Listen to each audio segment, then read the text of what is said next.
Yeah, you're welcome to this tutorial as it is part 6. We've had previous ones, so I advise if you not lay hand on them, just go back and check out part 1, part 2, part 3, part 4, part 5, so that you can follow up on what is happening in part 6. Now we're able to look at all this stuff, passing, remarks, pass and fail for students, and then we did some if statement for two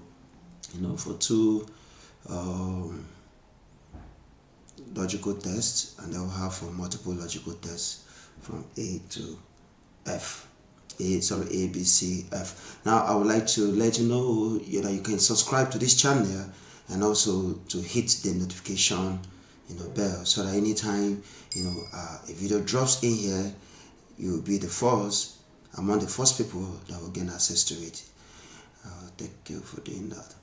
Now we'll be doing a couple of things, just like I always say. We can go to our page layout and change the size to A4, or depending on the paper you're using, so that you can see these broken lines to tell you where your page ends and where the next one begins. Now we're going to be looking at one or two things that we'll be knowing about Excel. First and foremost, in our lesson today, we'll be looking at how we can lock our headings. We'll call it freeze our pen. There are instances where you're working with large data and you really want to be following up on the heading that defines that column of data. Like I have name of students. Let me highlight and bolding this. These are our headings. Okay. Now you want this. Let's say I'm working on this list, name of students, scores and remarks, and I'm going to work my way down the sheet. So all I need to do is to lock up this row. I think there are previous things we have here. Okay, let me start from up here. Yeah, let's lock up. Let's not considering all this. Let's lock up this first row, so that anything we are doing, we could actually use the heading as our pointer, so that we don't misplace data as we are typing it. So all you need to do, when you go to your view,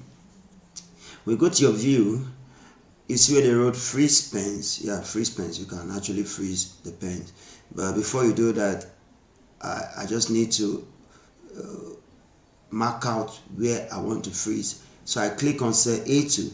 Cell A2 here means anything above it, anything above this cell. If I click on freeze pen, it's going to freeze that row above it. This what's happened. Yeah, this line has run through, and what it means that as I'm filling up and I'm going down, you see what happens is that the row 1 remains static. It guides you, so that when you're typing, you can actually know this column is maths, this is English, this is biology, this total, and this average. It guides you as you travel down typing. You see the whole stuff remains static until you fill up your data. That's for a row. But if you observe what happened, it was here I clicked before doing that. But in the situation where I click here, you see that when I freeze my pen this time around, let me unfreeze first. If I come and freeze again, it will notice, you see these lines, there'll be 2, meaning I'm locking up my first row and I'm locking up my first column. So in a situation where I'm scrolling down typing, you see it remains, and when I'm typing, I'm going this way, my first column remains, so that I could actually flow with the serial number attached to my list or attached to the names I'm typing together. Yeah, so please feel free when you watch this video, anytime you watch this video, feel free to throw your comments down here of any question, intended questions that you wish answer be provided to, and you get that answered immediately. So that's about our freezing pens.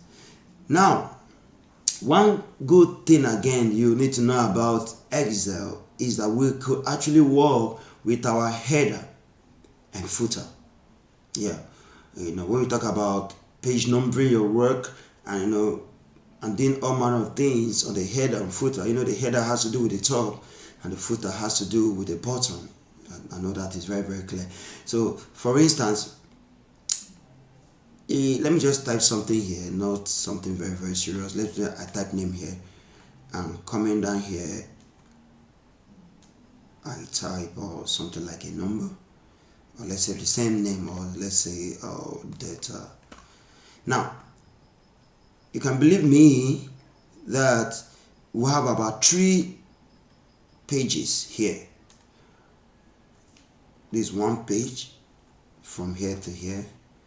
Because of this broken line, the page divider, you still have another page. This name is another page, and when you scroll down here, you still have another page.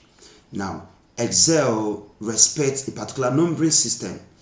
Excel would number first, it will number here as a first page, goes down here to number data, where data is written as the second page, before going up here to number here as page 3. So you take note of that, because your flow of work matters a lot. If you want the work to be flowing horizontally, moving from here down to this page, down to other page, it respects it, as page 1, page 2, and page 3. But in a way, you want your numbers sequentially. Don't just type here, then you come down here, and then you also type here and type here. Excel will end up numbering here as page 4. Maybe in your own mind, that's not how you want it to be. Here will be page 2, here's page 1, here page 3, and here page 4. So if you really want this to be page 4, then you actually place them in a pattern, or you maintain a particular column. Let's say column now means a page. So if I type a page, type a work here, that's page 1. Type here, this is page 2. And when I type to here, this is page 3. When I continue typing, this is page 4. Take note of that, very, very important. Anything that comes at the right page will not be given priority until all the numbers down this page are exhausted. Okay, let's go on to numbers. So we're already on our insert. You come to your header and footer. Okay, my page is freezed already. All right, so after coming to header, you come to your page number. Come to your page number, just tap there. You see written here and page. You're covered alone. You're covered with that. Just click outside and you see that your numbers are designated appropriately. You see here is page 1, here is page 3. Why not page 2? Because Excel will first go down to number here page 2 before coming here to number here page 3.